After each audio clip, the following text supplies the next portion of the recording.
En Guadeloupe et en Martinique, la foi catholique habite le paysage. Les chapelles, chemins de croix, calvaires, oratoires, grottes mariales qui habillent chaque recoin de ces deux îles sont des symboles de la profonde piété des Antillais. Ils sont aussi des témoins du rôle de l'Église dans la reconstruction spirituelle d'un peuple marqué par le traumatisme de l'esclavage et qui avait toutes les raisons de se sentir oublié par Dieu. Aujourd'hui, dans une société caribéenne aux multiples influences culturelles et spirituelles, les pierres de l'Église des Antilles sont bien vivantes.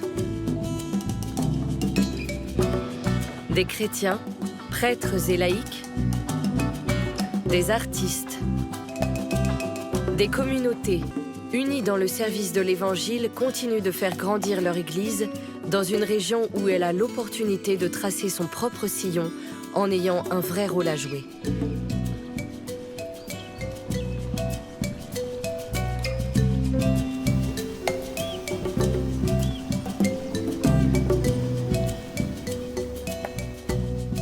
Aujourd'hui, les recherches historiques montrent à quel point l'Église catholique a vraiment travaillé à l'émancipation de ce peuple.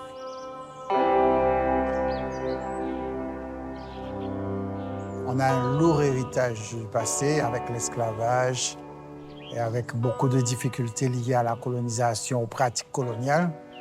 L'Église a joué un rôle salvateur, en quelque sorte, par la recherche du salut, à inciter les gens à aller chercher ce qu'ils ne trouvaient pas dans leur quotidien difficile. Aujourd'hui, il y a des mouvements qui veulent associer l'Église et l'esclavage, et c'est vrai qu'il y a eu des chrétiens qui ont été esclavagistes, il y a eu des chrétiens qui ont été propriétaires d'esclaves, et même des religieux. Par contre, beaucoup ont été réformistes, et quelques-uns ont été abolitionnistes, avant l'heure, très tôt. Et donc ce courant abolitionniste ou réformiste, le peuple issu de l'esclavage, je veux dire, on l'est tous d'une certaine façon, hein, ce peuple a été reconnaissant. Ils ont appris à lire et à écrire grâce à la foi. Ce côté aussi peut-être presque instinctif et naturel de dire mais on se tourne vers Dieu au fil des différentes congrégations et puis d'un diocèse qui commence à s'installer, à s'organiser, à se créer. Il y a cette rencontre intime avec le Seigneur et puis cette place que prend l'Église au sein de la structure de la société. Sous l'Ancien Régime, il n'était pas question pour le pouvoir politique qu'il y ait des évêques. Le changement vient du fait que vous avez la création des Pères du Saint-Esprit.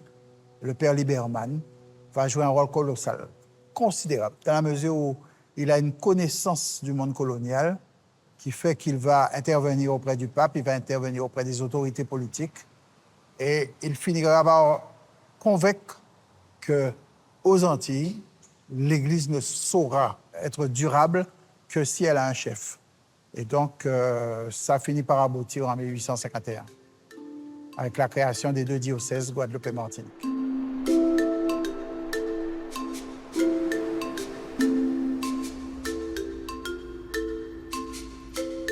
Le diocèse de Martinique, érigé en 1850, a été élevé en archidiocèse en 1967 par Paul VI. Aujourd'hui, le siège épiscopal est situé sur les hauteurs de Fort-de-France. D'origine martiniquaise, Monseigneur David Macaire en est l'archevêque depuis 2016. Il fut également administrateur apostolique du diocèse de Guadeloupe entre 2021 et 2023.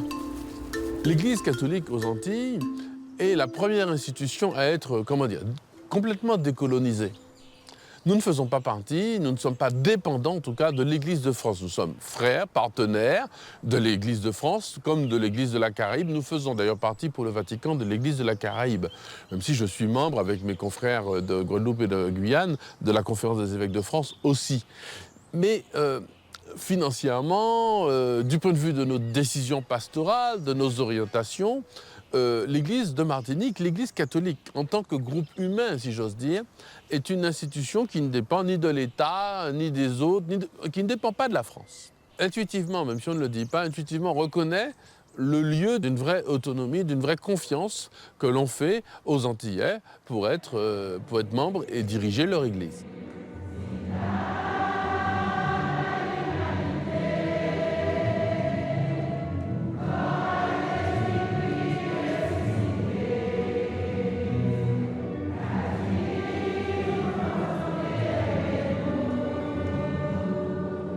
Dans les Antilles, les gens ont besoin de vivre la foi, de chanter, de danser. C'est comme le zouk. Vous voyez, ils ont besoin de ça. Ils sont dans la foi, ils sont dans l'invocation, ils sont dans la prière. Ils sont en communion, dans la joie, ils chantent, il y a des belles cérémonies.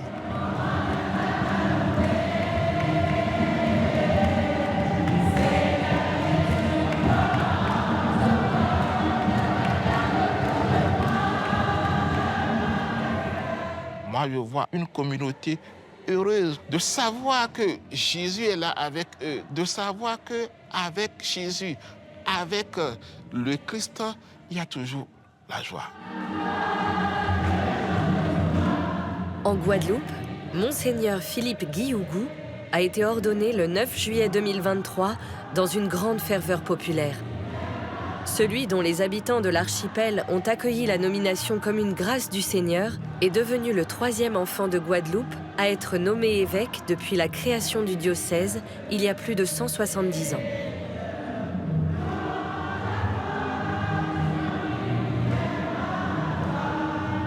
Je suis issu de ce qu'on appelle un quartier populaire, le Vieux-Bourg Abîme, qui est un peu les faubourgs juste avant d'entrer à Pointe-à-Pitre.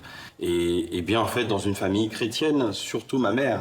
Et comme j'aime bien dire, c'était mon réveil matin. Voilà, ma mère, 5 heures du matin, c'était la prière, comme beaucoup de mères aux Antilles, avec le chapelet, avec sa prière personnelle. Donc j'avais pas besoin de réveil, c'est ce qui me réveillait le matin, vraiment. Donc je pense que tout cela a petit à petit aussi bercé et inondé un petit peu, alimenté ma vie chrétienne. Et puis bon, comme tout jeune de cet âge, hein, on a fait le catéchisme, on a fait la première communion. J'avais une sœur aussi qui chantait à la chorale. Ce sont des souvenirs heureux.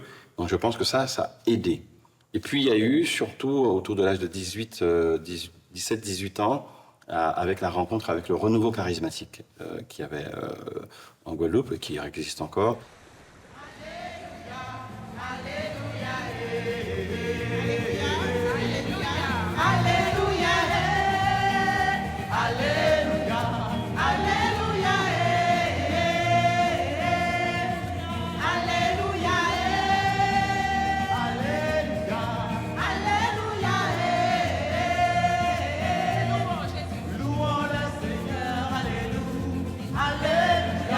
Donc là, ça a été, on va dire, une deuxième conversion et une rencontre plus personnelle et plus forte avec le Christ. Seigneur, je te connais, je te rencontre peut-être d'une manière plus singulière et plus intime. Donc là, ça a été ce deuxième départ pour, pourquoi pas, devenir prêtre.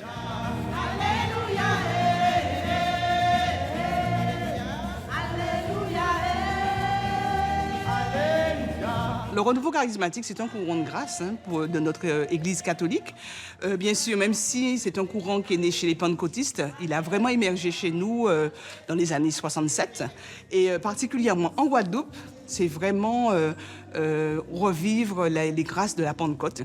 Donc c'est revivre cet éveil à l'esprit, revivre en fin de compte une nouvelle Pentecôte, mais tous les jours. C'est cette grâce dans laquelle, en tout cas, nous rentrons et nous invitons le peuple de Dieu à entrer.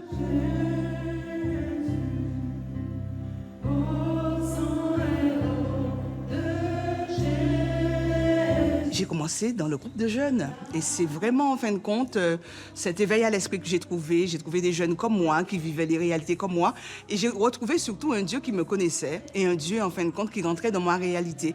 Et c'est ce qu'aujourd'hui, en fin de compte, nous tâchons d'aider nos frères et sœurs à vivre. Au niveau de la pastorale des groupes spirituels, il y a beaucoup d'œuvres qui se réalisent, des missions d'évangélisation, des temps d'évangélisation. Ici, la foi est vive et la foi est publique. On sait qu'un tel est catholique, pratiquant, on sait, ça, on le dit, on partage, on en est même fiers, je crois. Et ça, c'est une vraie opportunité pour nous. On a des amis de métropole qui viennent faire des missions de rue. Ils nous disent, mais en Martinique, c'est incroyable. Moi, j'en ai déjà fait à Paris, des missions de rue. Vous arrivez devant une bouche de métro, vous commencez à prêcher Jésus, etc. Bon, avec une carême ou d'autres. Bon, ben, certains vous regardent comme fou, et puis les gens passent. Eh bien, les mêmes en Martinique, vous commencez à prêcher dans la rue, mais au bout de 10 secondes, il y a un attroupement de 20 personnes, les gens disent plus fort, on n'a pas entendu, etc. Et même si vous continuez et que vous vous débrouillez bien, ben, il y a au bout d'un moment une cinquantaine de personnes, et ça participe. Il y a une soif de connaître la parole de Dieu, il y a une soif de connaître la Bible.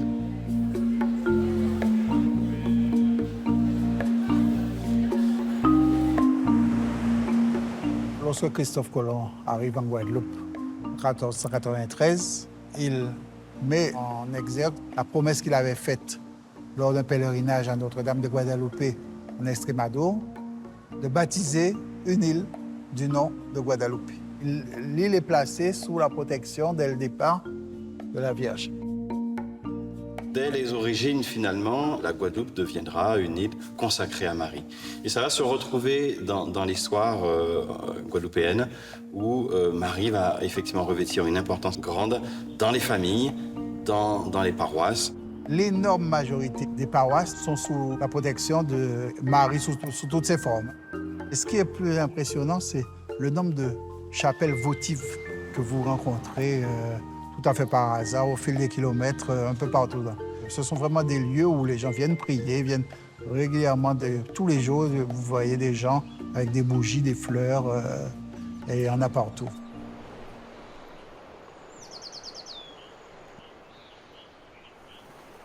On a la chance, la grâce d'avoir un catholicisme populaire, et on sait la puissance et la beauté, la pureté du culte marial dans le culte populaire. C'est le vrai culte, le culte populaire. C'est pas, la foi chrétienne n'est pas une foi intellectuelle. C'est une foi où on aime voir, on aime toucher. Être chrétien ici, c'est une rencontre avec quelqu'un. Ici, les fidèles appellent la Vierge Maman Marie. Hommes et femmes aiment à se confier à la Vierge. Le chapelet a énormément de succès. Pour les grands et les petits, à partir du moment où on apprend à le faire, il y a une grande tendresse dans le cœur entier. Un immense besoin de tendresse. Or, précisément, cette tendresse, le visage de Marie le donne.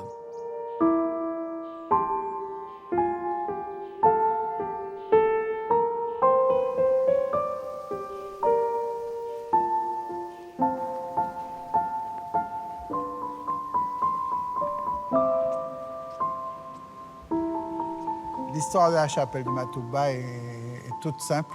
En 1956, le volcan de la Soufrière, qui est tout près, a fait une éruption phréatique. On n'y était pas habitué, ça faisait des siècles qu'il n'y avait pas eu d'éruption. Je crois que la Guadeloupe a eu peur. L'évêque Monseigneur Janguet a décidé de faire construire une chapelle en l'honneur de la Vierge Marie, le trône de Guadeloupe, pour protéger la population. La toiture que nous voyons au-dessus de nous représente le manteau de la Vierge, afin qu'elle protège la Guadeloupe. Et il y a une petite Vierge qui a été posée au pied de la Soufrière, exactement pour protéger la Guadeloupe aussi. On a des tremblements de terre, des éruptions volcaniques, des menaces des cyclones. On a toutes les raisons, d'une certaine façon, de mesurer la fragilité de l'humain. Ce pays-là a besoin d'une protection spirituelle. Et c'est l'une des raisons pour laquelle, à la source, la Guadeloupe devient une île où le culte marial va se développer. La Vierge Marie est également la patronne de l'île de Martinique sous le vocable de Notre-Dame de la Délivrande. Son sanctuaire, situé aux Mornes Rouges au pied de la montagne Pelée, accueille le 30 août de chaque année un pèlerinage qui rassemble plusieurs dizaines de milliers de personnes. Sa construction remonte à une mésaventure survenue au premier évêque de la Martinique en 1851. L'abbé Étienne Jean-François Le Herpeur était originaire du Calvados et ancien recteur de l'église Notre-Dame de la Délivrande à Douvres. Il manqua de périr dans sa traversée vers la Martinique et de ne jamais découvrir l'île. Au plus fort de la tempête, le jeune évêque fit le vœu, s'il échappait au naufrage, de construire à son arrivée une église à la patronne de son ancienne basilique en Normandie. Et là-bas, la Vierge est noire. Ici, elle est blanche. Noire pour les blanches blanche, ce qui montre bien justement l'universalité du christianisme finalement. Dieu appelle tout le monde à vivre avec lui. Beaucoup de gens viennent prier Notre-Dame. C'est un va-et-vient de toute la Martinique. Ils ne partent pas sans avoir reçu une paix intérieure.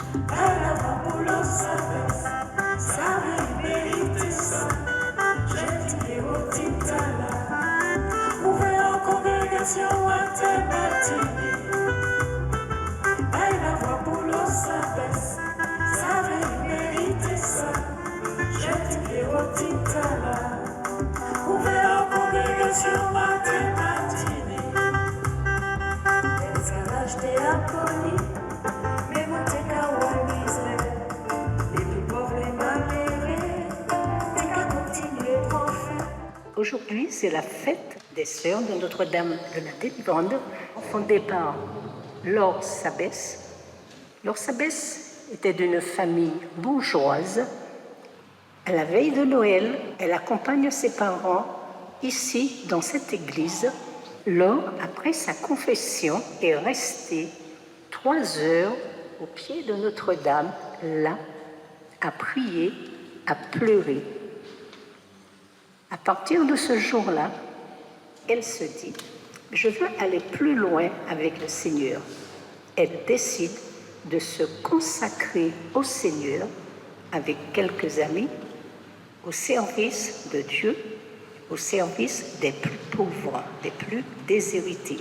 C'est ainsi qu'elle fonde la congrégation des Sœurs missionnaires de Notre-Dame de la Délivrande, dont nous faisons partie.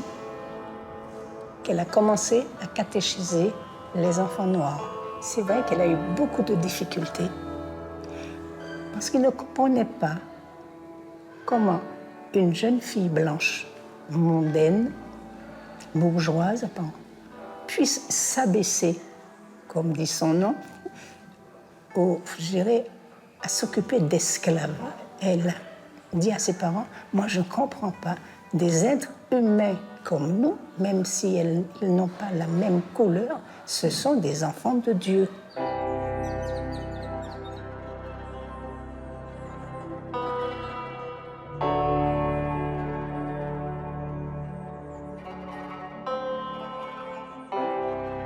Seigneur Jésus, tu nous regardes avec amour.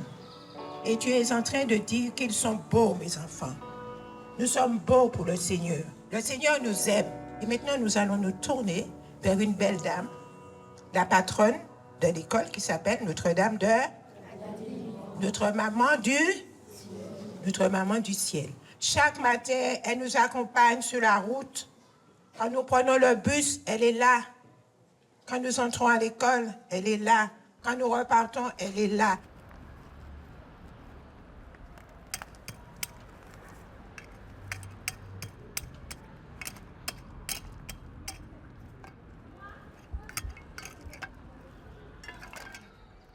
Nous sommes appelés à aider les gens à vivre vraiment humainement, spirituellement aussi. Donc nous avons le soin des malades, nous avons l'éducation intellectuelle et l'éducation spirituelle.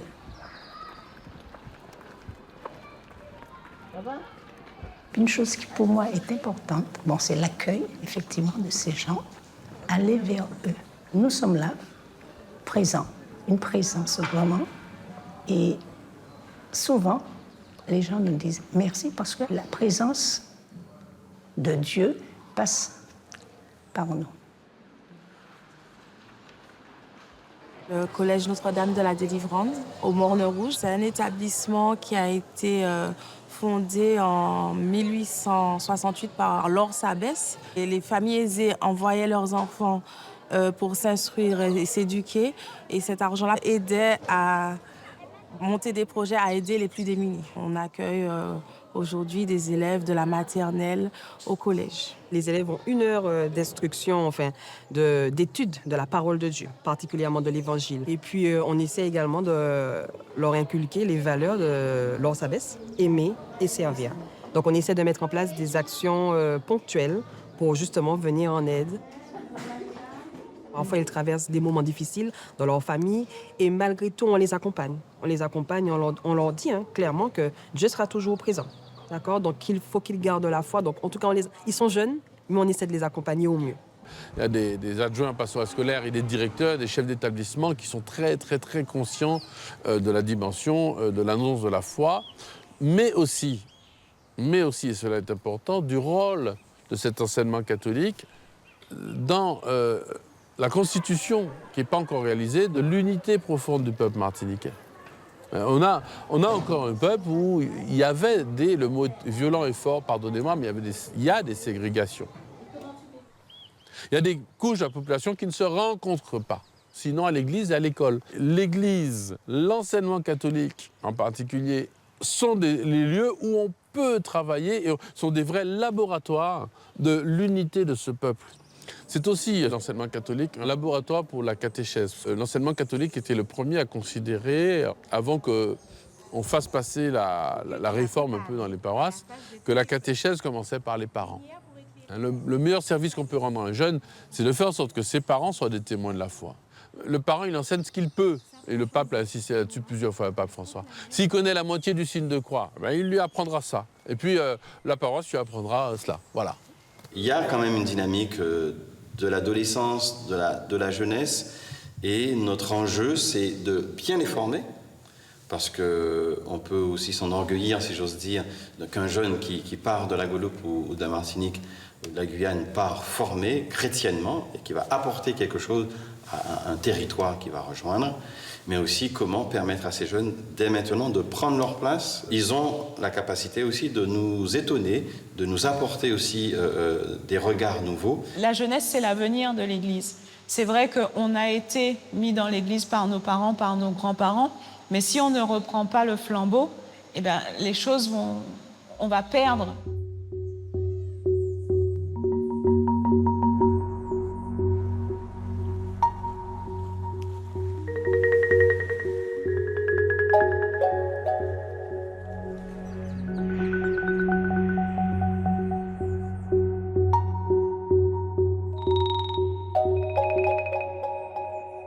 Je suis issue d'une famille chrétienne catholique, donc depuis toute petite, j'ai toujours été à la messe, j'ai toujours suivi mes parents, mes grands-parents dans la prière. Mais ma rencontre vraiment avec le Christ a été à la suite d'une discussion que j'ai eue avec un ami. Et là, je me retrouve parmi des jeunes qui chantent, qui prient, qui louent, et je me retrouve au cœur de l'association JMJC. Merci. Ça a été un moment très, très, très fort. Moi, je danse depuis toute petite. Et donc, j'ai toujours voulu associer la danse au chant, à la louange, et connaître ce que c'est que la louange, faire la rencontre avec le Christ à ce moment-là. Ça a été un moment qui était très, très fort.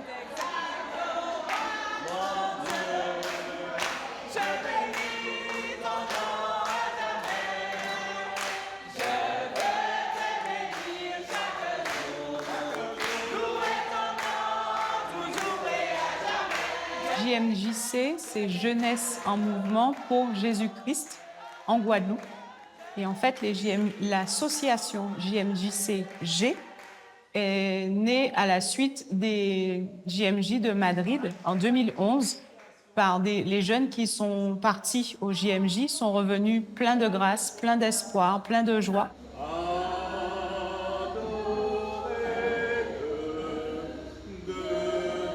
J'ai cheminé avec JMJC et là, j'ai été baignée dans l'adoration. C'est quelque chose qui était un petit peu intriguant pour moi parce que je n'avais jamais touché vraiment du doigt ce que c'était. Et je me suis retrouvée à une soirée d'adoration et là, je me suis dit, voilà ce que c'est que d'être en cœur à cœur avec Jésus. Et c'était un moment vraiment magique. Jésus, oh Jésus, j'aime ta présence. Mon bien-aimé, j'aime ta présence. Sur la tranche de 18-25 ans, ceux qui restent sur le territoire font de plus en plus le job de ranimer l'Église, de s'impliquer dans l'Église, j'ai l'impression que la foi, maintenant, on en a moins honte qu'à un certain moment. Donc, on ose, les jeunes osent s'exprimer. On appelle d'autres amis qui, à un moment donné, ont été croyants ou ne l'ont jamais été, mais on lui dit, mais écoute, il y a quelque chose. Prends-le à ta façon, mais au moins viens voir, et ça te permet d'avoir une ligne de conduite. Et là, tout doucement, les jeunes trouvent leur place dans l'Église. C'est toujours notre mot d'ordre, évangéliser les jeunes par les jeunes. Le prêtre disait, ne laisse pas éteindre notre flamme. Alors là, on va repartir avec la flamme ravivée plus que jamais et on va briller à l'extérieur pour donner envie aux autres d'être comme nous, des enfants de Dieu. Alors, je demande au Seigneur de nous bénir et de bénir nos familles particulièrement pour que nous puissions resplendir de joie et d'amour autour de nous.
Aujourd'hui, nous sommes 15 sœurs.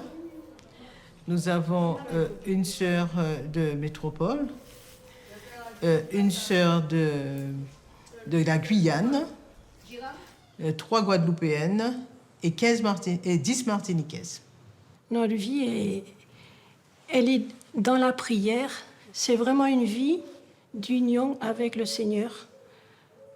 Parce que le Seigneur, il est amour et il ne demande qu'une chose, c'est d'être aimé.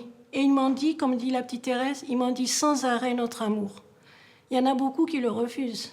Alors nous sommes là, à la place, je dirais, de ceux qui refusent cet amour ou qui ne le connaissent pas et qui cherchent inconsciemment.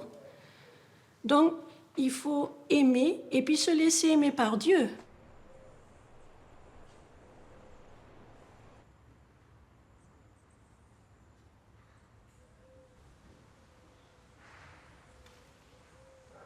Le Seigneur nous a dit lui-même qu'il conduit sa fiancée au désert pour lui parler cœur à cœur. Donc l'importance d'aller au désert, au Carmel, pour faire silence, l'écouter et le suivre. Christ, c'est la place centrale. Sans lui, moi j'ai dit, on ne peut rien faire. Et il est notre vie, il est ma vie. Et c'est ma raison de vivre.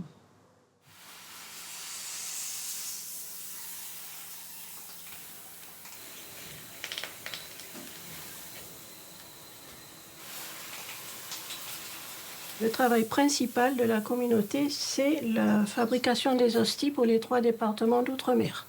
Donc ça mobilise une petite équipe.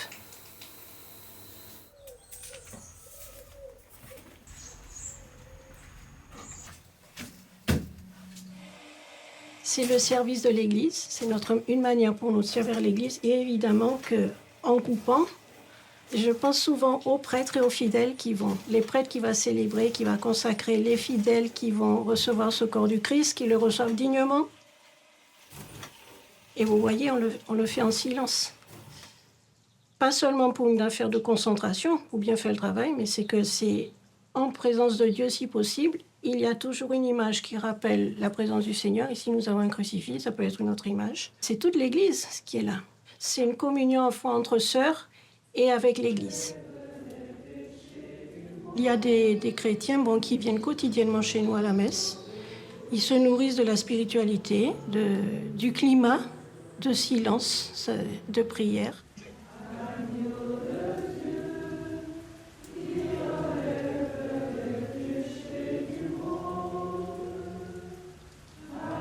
Je suis là chaque dimanche et en semaine aussi. On sent mieux la spiritualité ici. Je peux mieux prier, mieux me concentrer.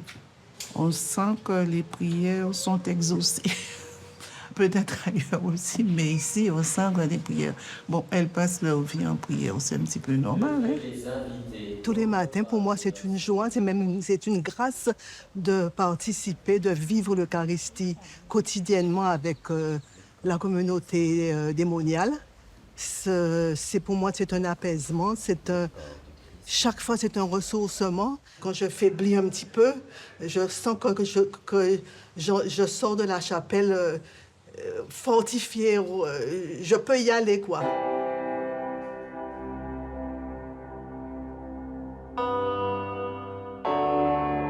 Nous avons besoin, en tant que chrétiens, de lieux de respiration. Donc c'est déterminant pour un diocèse d'avoir un lieu où on sait qu'on peut aller, on peut se poser, on sait qu'on prie pour nous. On a besoin aussi d'emmener nos jeunes là, pour cette dimension plus contemplative. Le Carmel, sans avoir à donner des conférences ou prêcher, il signifie qu'il faut purifier cette foi. Par notre présence, c'est déjà dire, mais que Dieu aime son peuple. Envers et contre tous les désordres, les péchés, tout ce que vous voulez, Dieu aime son peuple.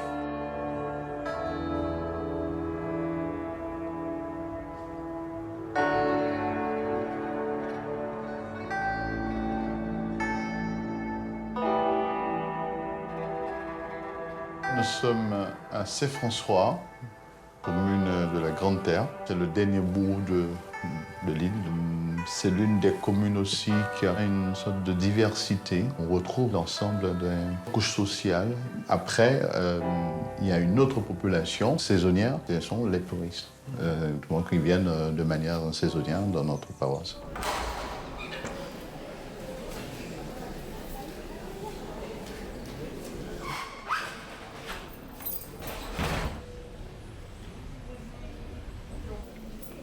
La messe dominicale, c'est comme se lever et de prendre son petit déjeuner. Après, ils vont faire toutes les autres choses. Mais c'est un rendez-vous. C'est vraiment une ferveur, quelque chose de très important pour les Guadeloupéens, la messe, l'Eucharistie.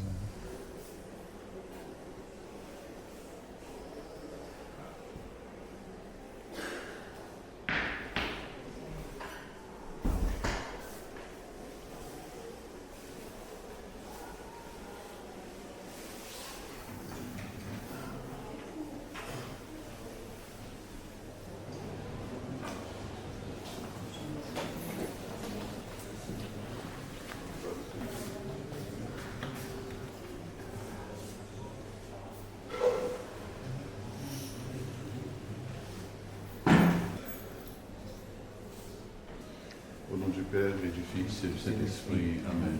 Dieu notre Père, par notre Seigneur Jésus-Christ, par le baptême, tu nous as justifiés et comblés de l'Esprit Saint. Par notre présence à l'autel, pour servir la table de la parole et de l'Eucharistie, et de nous à toujours respecter le service que nous rendons à l'Église, comme nous respectons aussi bien nos femmes. Sainte Marie, Mère de Dieu, Saint François d'Assise, au nom du Père et du Fils et du Saint-Esprit. Amen. Bonne Eucharistie.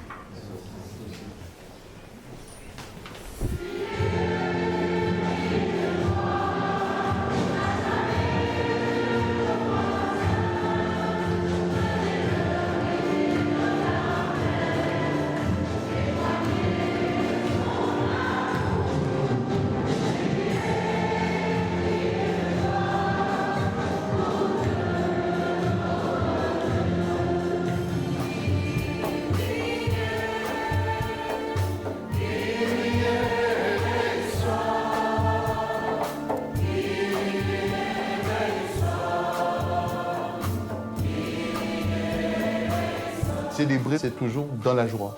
Mais dans la messe, ils attendent quand même qu'ils louent Dieu, qu'ils vivent ce qu'ils sont en train de célébrer.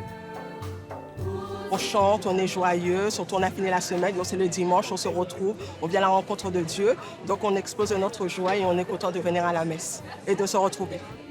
On est un peu plein de joie, on aime extérioriser tout ce qu'on a. Donc voilà, on vient le faire vivre, on ne reste pas trop enfermé et on vit notre foi de façon vraiment avec beaucoup de dynamisme.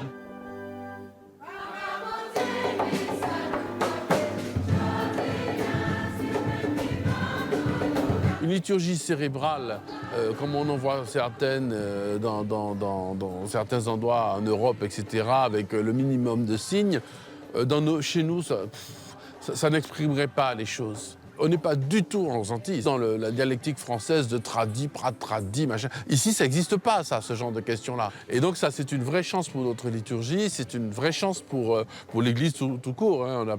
On n'a pas cette division-là, chacun peut s'exprimer comme il l'aime. Si c'est catholique, on signe.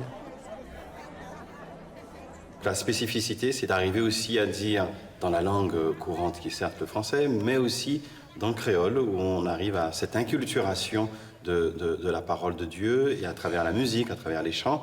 Donc ça, c'est une des particularités. On a encore dans une des régions françaises où on peut aussi se dire et se penser et prier aussi de temps en temps dans notre langue.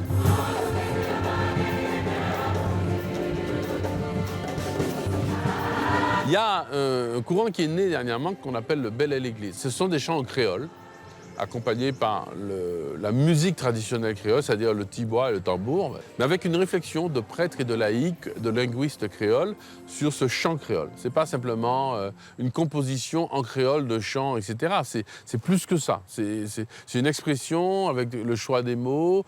Et ce travail, il est vraiment pensé, il est vraiment réfléchi, il est prié aussi, dans l'Esprit Saint.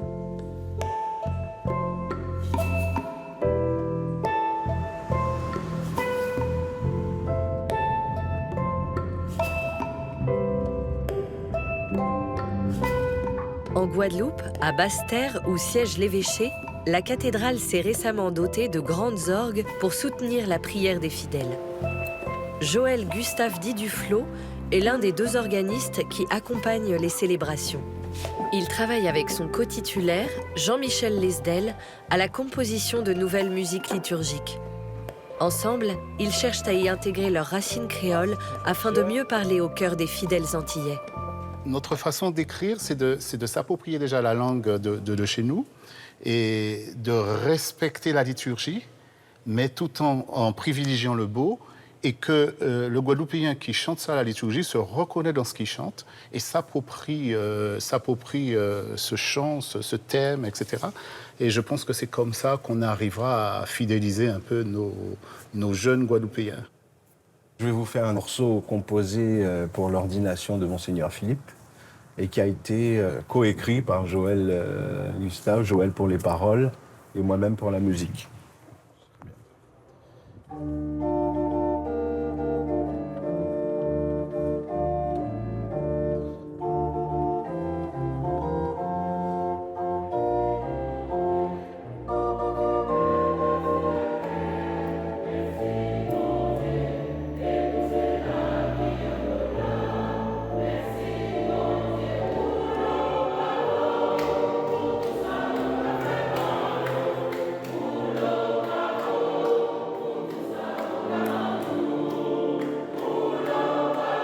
La musique, en général, et je dirais celle que l'on fait au sein d'une cathédrale, est pour créer le lien entre la parole, le fidèle et le ciel.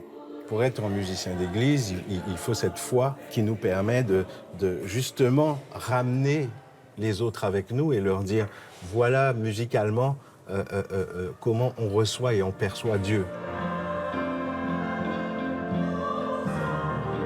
Moi-même étant guadeloupéen, connaissant un peu, j'ai été surpris, très agréablement surpris, par la place du chant, la place des chorales. Je rencontre des chorales incroyables au niveau de la qualité musicale, au niveau du soin des chants, avec toujours l'attention que la chorale soit une chorale qui aide la communauté à chanter. On n'est pas dans un spectacle quand on vient à la messe. C'est vrai que les chorales sont un phénomène assez important. Quand on regarde bien, ce sont des petites communautés ecclésiales, des PCE. Souvent, les néophytes, après leur catéchuménat, cherchent et puis ne trouvent finalement comme engagement que les chorales. C'est un lieu d'unité, c'est un lieu où on grandit en église, elles deviennent de vraies familles. Hein.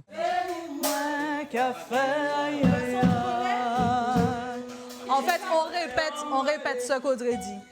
Il n'y a pas de... On devient vraiment une famille parce que nous sommes amenés à partager énormément de moments ensemble et puis nous prions les uns pour les autres. Il y a des liens d'amitié qui se tissent et qui font justement que c'est à travers cette amitié, cette unité-là que le chant peut toucher les cœurs en fait.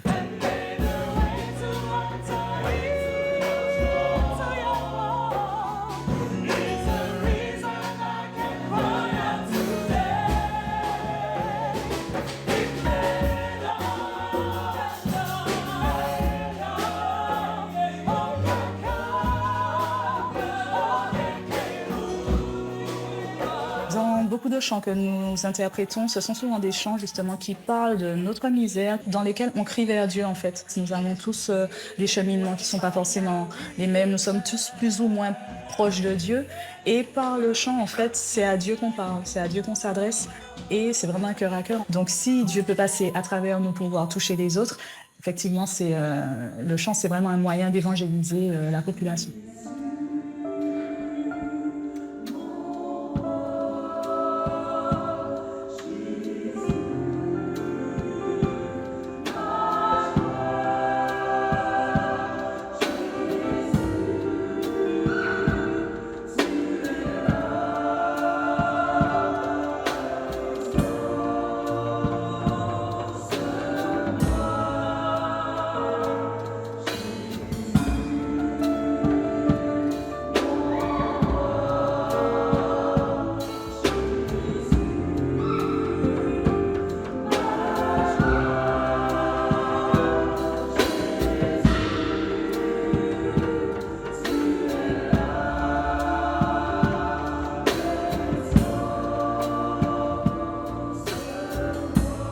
Communauté à la messe, oui, pour prier, oui, mais notre grande mission, première mission là en ce moment, c'est de faire en sorte que les fidèles entre eux fassent communauté en dehors des questions de prière, etc.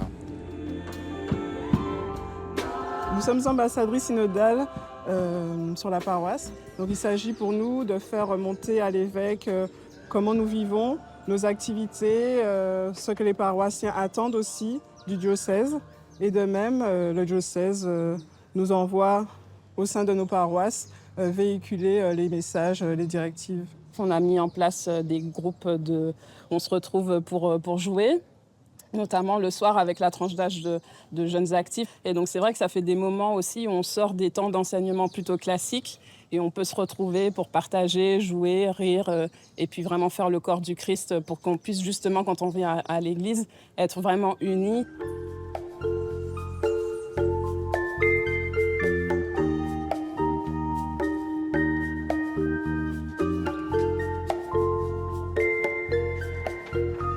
Ce qui fait la paroisse, il y a cet esprit de famille, de vivre ensemble. Quand il y a une chose à faire, s'il faut porter secours, s'il faut aller visiter quelqu'un, à ce moment-là, vous voyez l'hospitalité, l'esprit de famille dans l'église, vraiment comment les gens sont capables de faire des choses. On est dans une terre chrétienne, donc on a en fait facilement, ou peut-être plus facilement que dans d'autres régions, des personnes qui sont prêtes à s'investir. Le SIC TKL veut dire Ti Communauté l'Église. Notre mission, c'est d'être dans le quartier. On visite les malades. S'il y a un besoin, on est toujours là. On essaie d'être à leur disposition comme nous pouvons. Ce qu'on reçoit lorsque nous allons à l'église, nous devons le porter pour les autres, ceux qui ne peuvent pas y aller. être à leur chevet. Comme Jésus nous a dit, aimez-vous les uns les autres. Nous sommes toujours là, nous sommes toujours présentes. C'est aussi cela l'évangélisation, comment dans l'aspect de la solidarité, dans l'aspect de la santé, on est ouvert aux autres. Un des prêtres de Martinique, le Père Moncontour, dit souvent, écoutez, votre lettre de mission, c'est votre certificat de baptême. Et beaucoup de fidèles ont entendu au pied de la lettre cette remarque et sont missionnaires, mais très naturellement. Les pastorales sont confiées en des griffes aux laïcs. Les responsables sont des laïcs. Donc, le prêtre est là pour accompagner les pastorales, mais l'organisation et la manière de faire grandir, de fonctionner, ce sont les laïcs.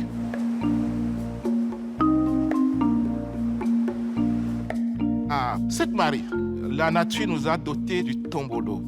L'îlet qui s'ouvre comme la mer Rouge, et le peuple d'Israël qui passait la mer Rouge, donc la mer s'ouvre, on peut traverser à pied et aller sur l'îlet en face. L'église est en face de ce tombolo-là.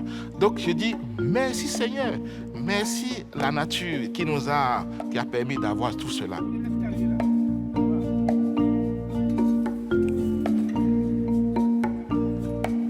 C'est une communauté vivante. Moi, j'aime mes paroissiens, j'aime les Samaritains. Je suis heureux d'être avec eux et on essaie d'avancer ensemble pour l'évangile, pour la mission de Jésus-Christ. Parce que je dis, le prêtre ne peut pas faire tout seul. On a quand même la chance, je dirais la grâce de voir des laïcs convaincus qui donnent de leur temps, qui donnent de leurs moyens, qui se donnent totalement à cette œuvre-là. C'est assez impressionnant, parce que sans théorie, les laïcs, les catholiques, les fidèles catholiques laïcs dans l'Église arrivent à exercer d'immenses responsabilités, à réaliser des choses mais incroyables, j'ai envie de dire seuls, entre guillemets, mais en étant fidèles à leur pasteur et aux prêtres en particulier. Il n'y a pas cette sorte de dialectique que l'on trouve parfois dans certaines paroisses ou communautés en France ou en Europe où c'est prêtre contre laïque, le pouvoir, il y a une réflexion entre le pouvoir des prêtres, le pouvoir des... Alors là, la question ne se pose jamais ici. Chacun est à sa place et pourtant les laïcs ont énormément... Il n'y a pas à motiver les gens pour faire des choses. Hein. J'ai la joie d'avoir des gens sûrs. Je peux compter sur eux vraiment pour dire nous allons faire les choses ensemble. La preuve, vous avez vu des hommes qui sont au travail en train de donner un coup de main. Il y a quand même un problème. Il manque d'hommes. Donc là, on a créé des pastorales des hommes qui marchent vraiment très très bien. Les hommes sont heureux de se retrouver, ils ont des grands projets. Mais nous sommes toute une quarantaine de membres à venir et vivre notre foi. Autrement. Les hommes aussi ont leur place totalement dans l'Église. Donc l'idée a été de les rassembler pour les encourager, les motiver pour dire voilà, on y va. Et ça a pris. Beaucoup se proposent pour faire même le catéchisme, l'accueil dans l'Église, donner un coup de main dans les presbytères. Notre objectif, c'est de faire en sorte que notre foi soit mieux vécue. Donc, on a toujours un temps de prière, on a toujours une lecture d'évangile avec partage et ensuite, dans l'objectif, c'est aussi de ramener au fur et à mesure d'autres vers nous. Ce n'est pas très facile, il faut prendre du temps et le Seigneur a pris du temps, il faut persévérer pour essayer de ramener constamment du monde là. Il a dit ceci, je voudrais que vous soyez pour la paroisse de Sainte-Marie, je voudrais que vous soyez des Saint-Joseph.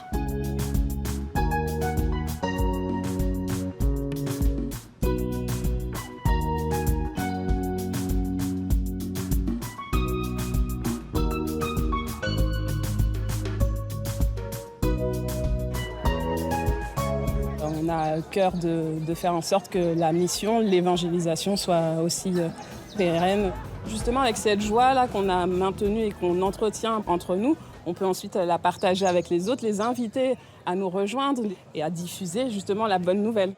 Il faut garder, conserver cette joie-là, tout en continuant à enseigner ce que Jésus attend de chacun de nous. Depuis 2 siècles, les Antillais comptent sur leur Église pour leur servir de guide au rythme des épreuves de leur histoire et des mutations du monde. En 2019, le pape François exhortait les catholiques martiniquais à vivre une foi audacieuse qui risque l'hospitalité, brise les barrières et libère la joie de la fraternité.